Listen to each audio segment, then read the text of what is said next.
अध्याय 1 श्लोक 2 संस्कृत श्लोक। दृष्ट्वा तु पांडवानीकं वूढ़ं दुर्योधनस्तदा आचार्यमुपसंगम्य राजा वचनमब्रवीत। सरल हिंदी अर्थ। संजय बोले, उस समय राजा दुर्योधन ने पांडवों की सेना को युद्ध के लिए सुव्यवस्थित रूप में खड़ा देखा। इसे देखकर वह अपने गुरु द्रोणाचार्य के पास गया और उनसे ये वचन कहे। संक्षिप्त भावार्थ। इस श्लोक में दुर्योधन की अंदरूनी चिंता और भय स्पष्ट दिखाई देता है।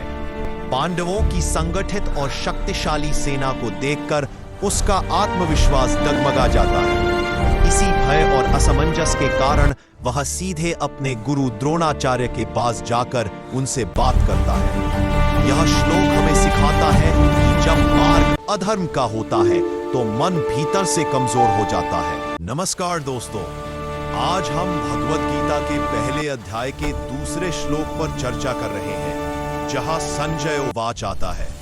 इस श्लोक में संजय धृतराष्ट्र को बताते हैं कि जब दुर्योधन पांडवों की सुदृढ़ और सुव्यवस्थित सेना को देखता है तो वह भीतर से घबरा जाता है।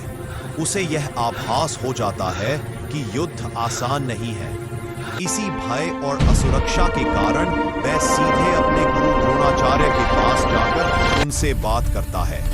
यह दृश्य केवल युद्ध की तैयारी नहीं दिखाता, बल्कि मनुष्य के अंतर संघर्ष को भी प्रकट करता है। यह सब सुनकर धृतराष्ट्र के मन में भी चिंता उत्पन्न होती है।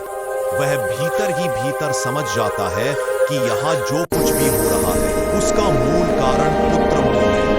यही मोह उसे सत्य और धर्म से दूर कर रहा है और यही अधर्म की ओर बढ़ने का कारण बन रहा है।